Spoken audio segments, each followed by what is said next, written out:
Before this video start, you already know what I'm about to say. Go get your snacks. Shout out Coryxkenshin. I just started off in your world. Now there's this girl named Regina. She was kidnapped along with her boyfriend Ricky. They wanted to get away, so they both hold their hands and they went off. And his truck driver asked if they need help taking them wherever they needed to go. And they took the ride with this truck driver and they never came back. Now I want y'all to see something. This girl named Regina, her last few moments was caught by somebody taking a picture of her. The person who kidnapped her. Regina and her boyfriend Ricky, they just wanted to get away. By get away, they was gonna run away, which they did. They ran away together. The young lovers have vanished almost without a trace, but their parents still terrified they could be in danger. And was never seen again. The day it all happened, it was a day where Regina told her mom she was gonna go out to see a friend. The mom did wanted to stop her, but you know how us teenagers could be sometimes. She wanted to go out to see this friend. Long story short, this girl ended up leaving the house. Her leaving was a huge mistake because things about to get a little bit much more creepy. The next evening, the mom come home. She goes inside, the whole house pitch black dark, meaning her daughter didn't come home yet. So she goes in the room to check up on her. She wasn't there. She called friends, family, neighbors. Nobody knew where she was. Something that y'all need to know about Regina is she ran away a couple of times. Like, the mom is kind of used to her running away, but when she do run away, she'll do this certain thing every time that she didn't do this time. And that was tell her mom that she's okay. The mom reported her missing, put flyers all over the neighborhood. And of course, there was an award if you was to find her or see her or maybe know where she's at. At that particular time, it was obvious that we were becoming very concerned about Regina's whereabouts. Then that's when this call happened with the mom. With the phone calls. This random person called and said, I seen your daughter talking with these two men. Of course, one of the guys was Ricky. The other guy name was Billy. The police ended up tracking down this guy, Billy. What Billy told the police was Ricky and Regina, they both in love. They ran away to Mexico to start their new life. And then Regina's father gets this call from this anonymous man saying he know information about his daughter. The man told the father, your daughter is in this barn. Help me. I'm begging you. Can you help me?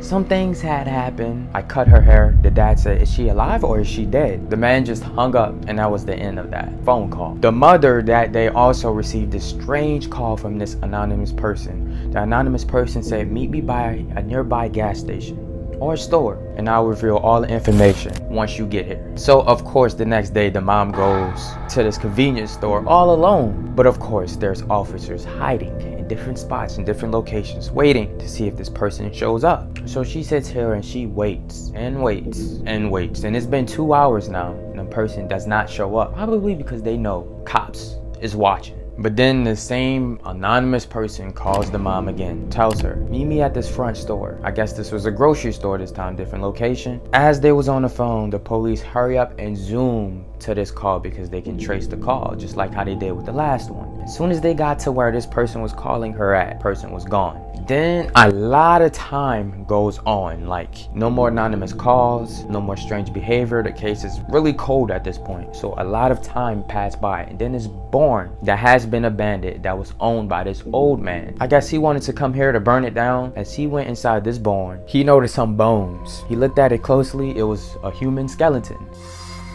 So of course all the investigators came, all of the detectives came, observed all of this. They couldn't tell if this person was a male or a female, or they couldn't identify no clothes nearby. Meaning this person probably took off this person's clothes, or this person passed away with no clothes. When his pathologist examined his body and did whatever he had to do to see if this was a girl or boy, it was a girl that was in fact dead as long as a year. Mark was able to determine that it was a young female between the ages of 14 to 16, her approximate weight, which was 90 to 110 pounds. There was indication that her hair had been cut. The distal ends had begun to grow again, but the forensics had told us that it was recent. And how did this girl die? Well, somebody getting rope, shoelace, wrapping it around her neck until she couldn't breathe. But then this person does something weird. And I even don't know why. If y'all know why, please comment down below. But this person shaved her private parts before he decided to leave. And of course, this person was Regina. It means that they think about what they've done and they go out and do it again. And serial killers typically have a few other traits in common. He didn't look like anybody's notion of somebody who would tear apart young girls. For starters, he's a he. 5 out of 6 serial killers are men. And I know y'all thinking, where's Ricky? Is he alive? Is he the one that did this to her? We're about to get into that. Some of them develop their fantasies as early as 5 years old. And the average age that a serial killer first kills is 28. And I just got the goosebumps. As they dive deeper into this case, they noticed the person who murdered her wasn't really probably the boyfriend. They noticed that it was somebody who liked seeing pain. They are your next door neighbor who you kind of feel sorry for. And the majority of serial killers have another important element in common. They almost always fit the technical definition of a psychopath. And that this person almost kind of have a passion for doing what he does. Someone who lacks sympathy and empathy. They wouldn't, if someone kicked a dog and they saw it, they wouldn't feel anything for it. They just have no empathy. If you lived in a world in your brain where anything that happened to other people, you didn't really care about it at all. You didn't care how they felt, you didn't care what happened to them, as long as it didn't affect you. The moments many feared would be their last.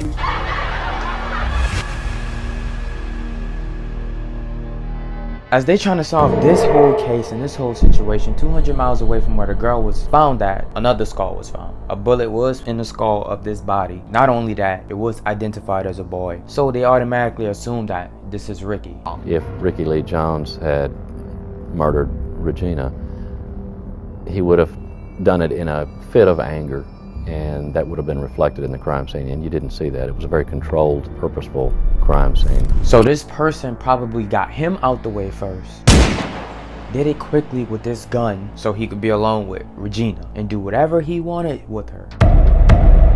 Which, by the way, everything that you're thinking of in your head, he done to her. Then all of a sudden, one day, this highway patrol officer sees this truck. The hazard lights was on. So he looked at it and he like, what's going on? So as this patrol officer walks to this car, he wanted to see if this guy needed help, but he heard screaming in the back of this truck. As this officer got real close to the truck, the man hurry up, jumps out, introduced himself. But the officer knew he heard what he heard. What's going on? And he said, nothing, officer, we're doing just fine. He said, just no problem. I've got a gun in my back pocket. His hands up on the side of his truck. This was kind of an unusual situation. And I could still hear the woman screaming on the inside of the truck. So after he handcuffed him, because as he's talking to him, he's still hearing the screaming, he checks the back of the truck. He opened back of the truck and his eyes opened so big. A woman fully undressed, tied up and chained in the back of this truck. And they found chains, whips, sticks, and more stuff in the back of this truck. They found more hair strings. They tested these hair strings, and it wasn't even the girl that they found in the truck tied up. It was from other girls. Then they found some red stains on the towels. You already know what it is. And this guy's name was Robert Rose. He was the guy behind all of this. This guy has done so much though. The police had no idea at all what this guy was doing behind the scenes. This guy, Robert, growing up, he saw a lot. When he graduated high school, he saw his dad take his own life because he was accused of violating this 12-year-old girl. He was married 3 times and had a son with his first wife. And one of the wives even said, while in interrogation room, she was turned on by how abusive he was. When the police searched his apartment, because they never did yet, they found a lot of pictures. It was a lot of teenagers, girls, fully undressed, chains. In these pictures, these girls had bruises all over their bodies. All of the girls' hairs was cut until they found one picture that looked familiar. Regina.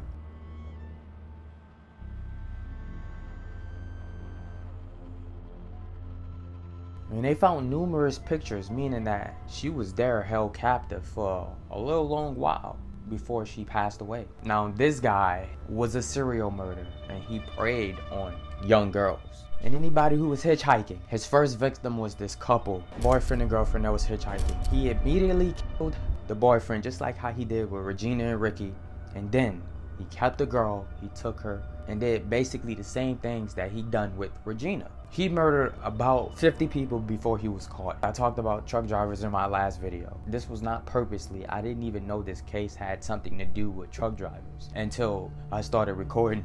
From Houston to Baltimore to LA and back in a matter of 4 to 5 days at a time could just give you an idea of how many people he has access to and remote locations that he could abuse these people and dispose of them. Now, before I end this video, I need to tell y'all ladies something. Kidnapping is getting way much more serious. You may not know it, but you probably have seen this around. Where a woman claims she was poisoned after touching a napkin left on her car door handle. She learned she may not have been the only one targeted. Or maybe this around. That human traffickers are targeting shoppers by putting zip ties on their cars. This is the third morning in a row I found one of these on her car. I will talk about it in a future video, but be careful. It's getting serious.